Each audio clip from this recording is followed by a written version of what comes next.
And welcome to the I Hate Rappers podcast. I'm your host, Greggy Westside. We are at the House of Blues today, and right now I'm sitting down with Hoodie Allen. I also hate rappers, so this is great. Thanks for having me. Appreciate it. Appreciate you coming on so much. I'm very excited. You are one of the first artists that I actually started getting into their discography back when I was in high school. Oh, so kind of cool, full circle moment for Thanks, me. man. So the tagline is I hate rappers, but I love artists. So for us, you're an artist. A rapper is somebody who just doesn't handle all of their business and make sure that everything's kind of squared away. Artist is somebody who does and just cares more about their craft. So kind of take that into consideration going forward for the rest of the interview. 100%, yeah. No, I totally get that. So right before we started filming right now, we were talking about your song with Ed Sheeran. Yeah. And how that was a joint venture deal with Warner, Yeah. but you stayed independent throughout. Yeah. So I guess dive into that, give us a little bit of insight on that. For sure. I mean, so I think I was one of, I don't want to, like, when I started, it was 2012, and like when I first started like selling music for the whole time, like for the first time, it was after like a bunch of mixtapes and like just all online stuff, and I put out like my first project, the All American EP, independently, and it was at a time right before people still bought things on iTunes. So like went to number one on iTunes, and it was like this big indie success. And then like next year, Macklemore had The Heist, and that was an independent, like Chance the Rapper, so it started like that 2010s, like you started seeing people be like, is there a glass ceiling to keeping things independent? And like it's the best decision I ever made, was like continuing to own all of that music. And to be honest, there never really was another option, because it wasn't like I even had real record deals on the table. Like it was the only path forward for me to like do this myself, and learn so much through the process. Fast forward a couple of years, I was friends with Ed. We make a song, and he's the biggest artist on Warner globally, Atlantic here in the US. And I learned like, well, if you're an independent artist, you don't just get to work with the big system artists without some sort of like arrangements for their protecting their investment, essentially. But they were really good. We were able to like kind of work out a situation for that song, and I got to see what it's like to do like a traditional radio promo campaign, or like I didn't play Jingle Ball, but I did play like some radio like shows in that nature. So it was, and like got like more traditional PR, which at the time I really wasn't getting, like MTV or Rolling Stone or whatever it was. So it was really interesting to see how the traditional system worked while kind of continue to maintain like my complete sovereignty and independence. There are definitely pros and cons, and like I've tried to take that in with everything, because I think like it's in some ways like a real duty of mine to also try to help protect all the other artists who are coming up from not making mistakes, because so many of my peers and friends have like made career mistakes because like probably a lot of the ethos of this podcast, like you just don't know how to handle your stuff correctly, 100%. So you said you started making music in 2012, like more commercially, I guess. Well, yeah, I mean, I've been making music since I was in middle school, but like in terms of like people caring, I would say like 2009, people outside of my hometown started caring a little bit when I was in school myself, and then by 2012, that was like my first commercial release. Okay, independently. So yeah. What was the first moment that you realized that this was kind of either going to be like a career path, or just like not the I made it moment, but when people started taking you serious and you realized that this is something that you could possibly do? It's so hard to say. You kind of have like a lot of these little moments of that, really. Like I right out of college, I got a job at Google, and I had my first little LA show, and I started working with like a management team, and their whole goal was to get me signed. And like if I could get signed, then I could leave my job. That was like the trade-off. I've got this job, I've got the stability, this will be the thing. And that ended up not happening, and I ended up continuing, like I've been self-managed for the last like 11 years. Like I've just done everything myself, really, since that relationship kind of fizzled out.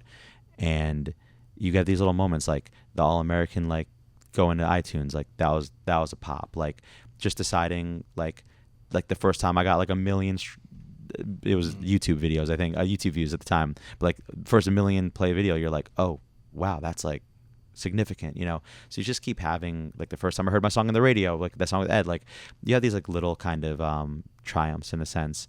I don't know if you ever like truly make it. I just feel like my goal has always been to be able to do this as long as I want, like on my own terms. Like that's like success to me more so than like anything else really. What was the first song that hit 1 million for you? I think it was "You're Not a Robot," Okay. which was a sample of Marina and the Diamonds' song "I'm Not a Robot." We made that like junior year in college with my friend RJ, and Hype Machine was like the big. Do you know that website, Hype Machine? It might predate you, honestly. Think so. I don't know. I'm only 25. Yeah, so it was some of it predates. It was like bit. blog era, right? Like when people found music on like like hip hop would be like Two Dope Boys and like Nah Right, but like kind of college rap would be like, this song is sick and good music all day. I don't know if any of these websites mean anything to you, but basically the big way that people discovered music before it was all Spotify and all social media was like these blogs. People would go to this blog, they post like 5 new songs a day. If you're one of those songs, like you're getting so many people in to see you. And Hype Machine was a website that sort of aggregated all of these websites into like a fake chart. So the songs that were getting posted in the most places kind of like rose up and got even more visibility. And that was like really the first way that things kind of like helped, like I broke the first million from that. Okay. So I do have another question, which nowadays people have like DistroKid to upload through, and CD Baby and TuneCore and a bunch of other different places to post your music to all the streaming services. Mm-hmm. How did you get your song onto like iTunes and the other streaming platforms, or they weren't streaming platforms back then, they were more of online merchant sites for music. How was that process? The majority of my releases have been and still are with TuneCore. Okay. I've done some stuff with DistroKid recently because I worked with my buddy Connor Price, who's done all of his stuff through DistroKid, I'm pretty sure. So I got introduced to some people there. I mean, there's small differences between these kind of companies, but yeah, I've also did one record with like a small distributor where they take like a fee, and realized that was kind of a little bit of like not a sham, but like not as good. Yeah, it doesn't make sense. So I've always been a big proponent of TuneCore and like places like that. They just make it so easy, because really at the end of the day, like you have to make your music work, especially nowadays. There's so many avenues to do it and to fail at doing it. But like getting like on playlists is like maybe the most overrated thing that any artist thinks that there's, like it just is such a drop in the bucket to the actual goal. So now that I think we're all waking up to that more so, it's you see the shift happening for sure. So you have kind of been actually in your career through, I think, 3 very major shifts in the music industry. The first one was, like you said, the blog posting, like Facebook kind of era. Yeah. When people, like you could actually like, interact with fans through comments, DMs, or well, I guess PMs technically with Facebook, on blog sites, kind of with like forums and stuff like that, which a lot of people don't even understand how to do nowadays aside from on Reddit. Then you went through like the SoundCloud era. 2016, I feel like that kind of hit the hardest to change over, and then with the new TikTok era, mainly because of the pandemic. So I'm assuming you like the first era that I mentioned the best, just be it's nostalgic, I guess. Like as an artist, being able to kind of market yourself with that, like around that time, just because like only reason I say that is because the All American EP that was like bumped by middle school and high school kids nonstop, throughout. Weird, but you're right. And, so going from there, what's like the major differences in between those type of eras, and for you specifically trying to release your music, market your music, and kind of go from there? Well, I have to say, I think I disagree with your take of that first era being the best. I think we're in the best era right now, but I'll explain why I think that. There's a lot of similarities. There's a lot of things that are similar through each, and then obviously some big differences that you pointed out. But I think one of the similarities is that you can, at least it's been a tempo of my career, is like you still can show up and be as interactive and community building. Like I think that's still like the most important part of being an artist, is building your tribe. So like when I started, like really started, I was on MySpace. Like I go back to like MySpace era of like posting stuff and like literally like responding to people on like that MySpace wall that existed, and like also being like posting on other people's wall and doing that. So it's always been about like building the first fans through that way. And then obviously like with Twitter, with Facebook, all these things, I was always like, I'm just going to respond to everyone. When I started being able to tour, I was like, I'm going to meet everyone who comes to the show, and then they're going to tell a friend. And it was always about like what I think we now know is like social media holds a lot of power. But if TikTok goes away tomorrow, do those people have a place to follow you to, like, or are they just gone because you didn't convert them to like, I don't know, even like a community number or somewhere you just have a place in touch with them. So I think that is still like the most important thing throughout any era, is to have personal relationships and to build like a sense of why do people care about you as an artist? Like, why should they care about you? What's your story? What's unique about you? But what I like more about right now, sorry, I'm rambling. No, What I like more about right now than say like even when like All American took off is I was still kind of like, blogs were the gatekeeper back then. Like if a blog didn't post you, well, if you couldn't convince them that like your pitch was good enough, like you wouldn't really get posted and shared. I guess like YouTube started kind of democratizing the process, but right now like where like content is, if you can tap in and spend some time on that part of like, how do I want to visually show myself? Am I funny? Is that the way I do it? Am I just like really cool? Like, do I just get a guitar out and tell like sing my song and tell a story? Like however you tell your story, like you do have full control to, like, you can change your life overnight if you're ready for it and if it works. I'm sure also it's probably pretty intimidating in a lot of ways too, but it feels like more than ever you can make something happen for yourself that doesn't require a guy who works at Spotify to say, oh yeah, I saw this and I'll make it be big. Like you can make it big yourself, I think. If you restarted your career today, like instead of 2009, you started in 2024. What's the first 3 things that you're doing? It's a great question. I think about this a lot because I think there's an element where like I even ask myself like, could I make it again if I like started from like scratch, if I started like a whole brand new project? I think the 3 things that I would focus on, well, one, I would say this is something that I like practiced back then that we don't give enough credit to right now, is not every idea you have has to be shared. It's so easy to share music and upload music that I think a lot of people are branding themselves as an artist and showing things kind of before they're ready.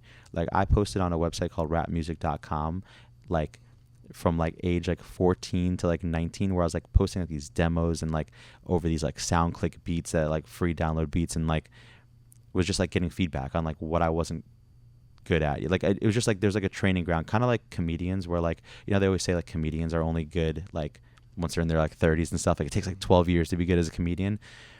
Sometimes that's like true as an artist. Like maybe you can have like a really good song as a rapper like right off the bat, and like, but like sometimes those guys fizzle out because they're not really like they don't really fully know who they are yet.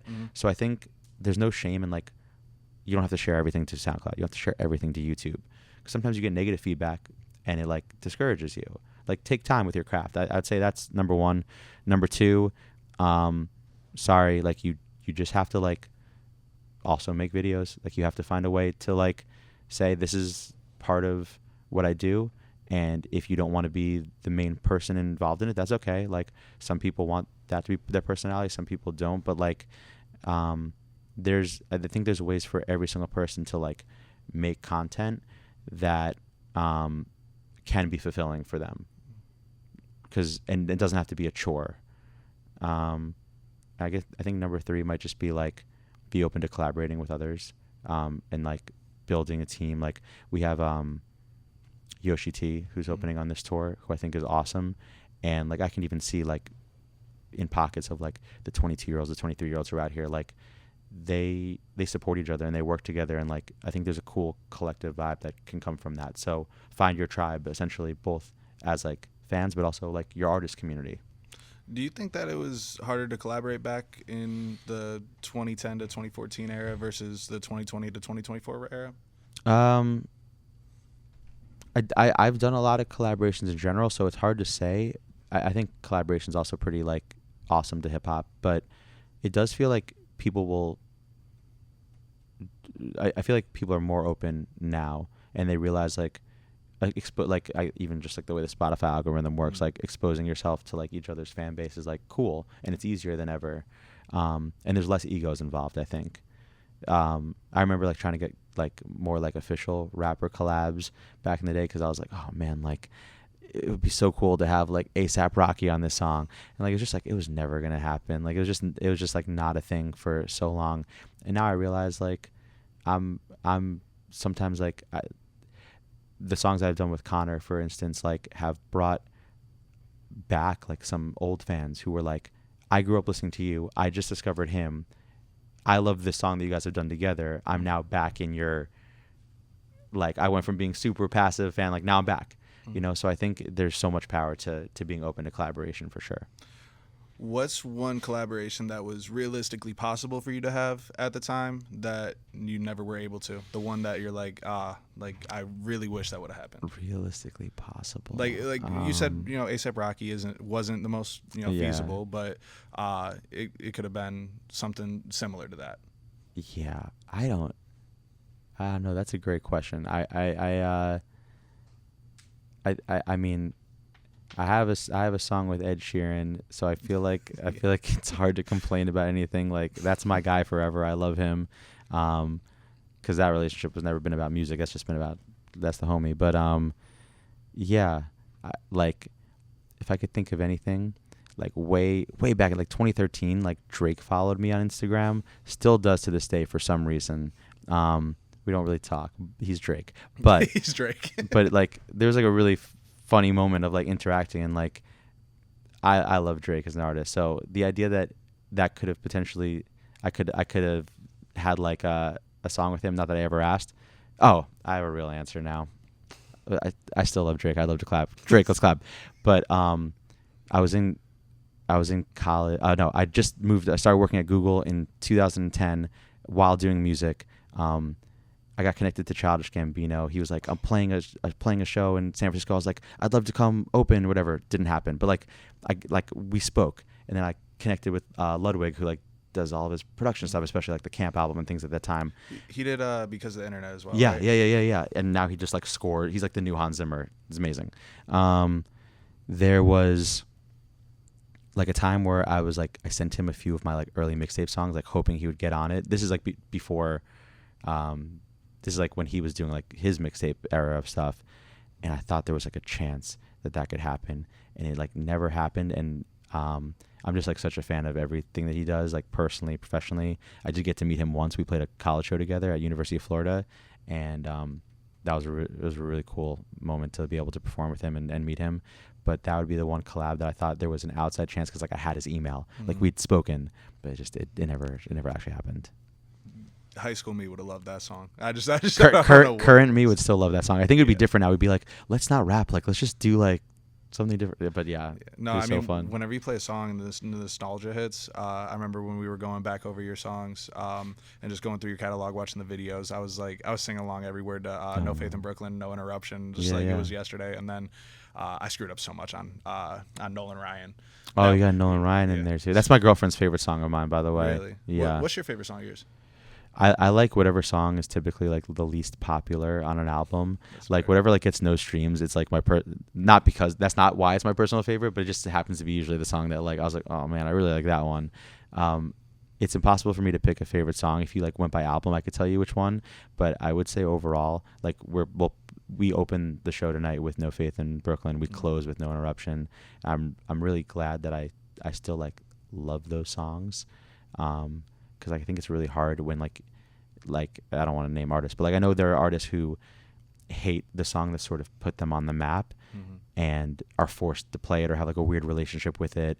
Bro, I have so much fun playing No Interruption, and like, are you guys gonna be at the show tonight? Are you able to say it? Hopefully, yeah. Yeah. Like I'm excited for that. It's like a I'll play new stuff, but like I'll play old stuff and just kind of showcase like, hey, this is like where it's been. Like there's like a like grow up with me sort of thing. So yeah, I still love playing those for sure. Awesome. And last question before we wrap up: if there's one or two things that you think that an artist that is just starting, I'm talking like first like year or two now, like not much clout, not much really motion with streams, with kind of fans getting them to shows and stuff. What would your advice be to them? I mean, the advice might seem kind of silly, but it's like, always prioritize the music. Like, just make good music, man, because anything like this is such a crapshoot. It's like it's so hard to label people get together and they're like, let's make this go viral. It's like, that's just not how it works. Make good stuff that really you're gonna say, regardless of if this is my career or just the thing that I'm passionate about, you can look at and say, I'm so proud that I made that. You'll get to show your friends, you'll get to show your kids one day. Like, it's just like it's your creativity. And truthfully, when you're doing that and you kind of release some of those expectations, sometimes when that moment comes and everything connects, you're like ready for it because, you know, you've done it for all the right reasons. So I would just tell anyone who's starting out, like, stop thinking about being in the music industry and just like making music, because that's like what you want to do. Like, the minute you get done with your homework, the minute you get home from work, like, you're like, just spend time doing the thing you love. It'll fulfill you. Okay. It's a great word of advice. Appreciate you coming on. Thanks, man. Thanks for having me. Great talking to you, especially like being somebody who wanted to make rap music back in the day, and looking up, you know, to can't wait to find your secret SoundCloud. Oh, it's all on Spotify. Oh, I'll give it to you. But yeah, appreciate you coming on. Thanks, man. I hate rappers, but I love artists. See you guys.